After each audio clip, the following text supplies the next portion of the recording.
Hello, smart people. It's me again. And things went horribly, horribly wrong with the Tourbillon clock after I got it up and going. So, it took me about 2 months to print all the parts and assemble everything. And, you know, that worked. Worked reasonably well. Looked like everything was going together. I knew that there were a few rough spots that I was going to have to do some work on to polish out either burrs or to lubricate or make things smoother so it didn't bind up as much. And I know I was using more weight than was really needed to get the thing to run. I had 6 pounds, six and a half pounds associated with the canister that was attached to it. But fundamentally it worked. I had it up on the wall for about 4 or 5, maybe 6 hours total. And I came into my office after eating dinner and realized that it had stopped running. The weight was still 4 feet off the ground or so. So I tapped it I tapped the balance wheel to get things to spin again. And at that point, something separated and something broke, and the drum that held the string with the big weight attached to it started to freewheel.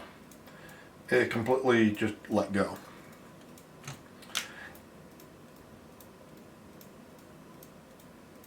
And it wasn't the ratchet, because I discovered right after I hung it up on the wall that I had the ratchet in backwards, so I fixed that, and the ratchet was working as intended going forward.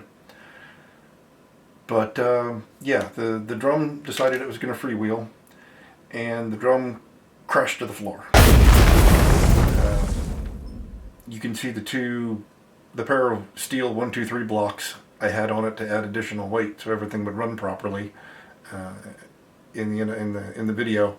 But yeah, between the canisters falling to the ground and the 2 weights coming off, it damaged the floor, it damaged the trim on the bottom of the wall, and the weight canister shattered.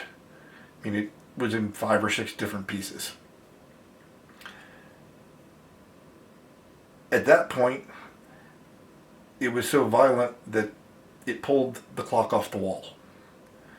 So the clock now fell 6.5 feet, crashed to the hardwood floor as well, and shattered, and all kinds of stuff broke.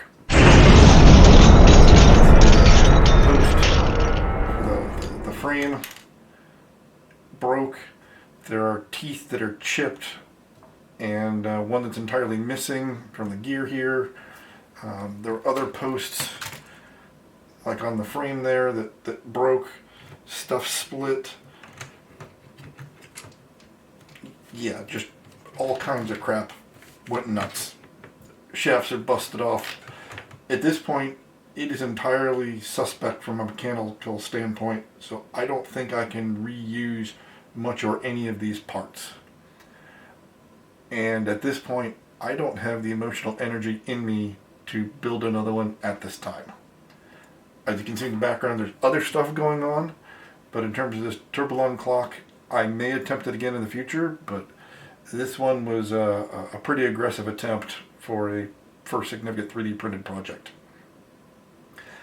And there's definitely some things I would do differently next time, if there is going to be a next time. But yeah, that's the sad, dramatic end to this story.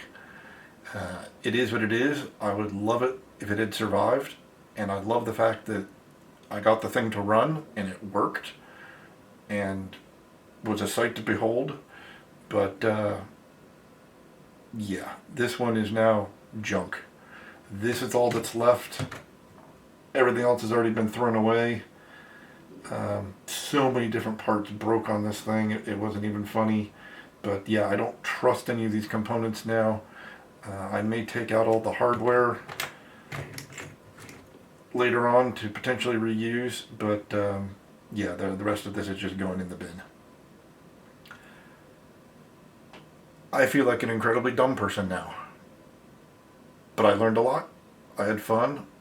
Hopefully the assembly videos from this series can still be used as a guide to help other people get things assembled, because there are definite gaps and assumptions in the documentation. But yeah, I'll be filming some other projects here shortly. In fact, I'm working on another clock that is much simpler, so we'll see what happens at that point. Things like that for this other project. But you'll continue to see coming videos, just none on this particular clock any longer. Thanks. Take care. Hope you enjoyed.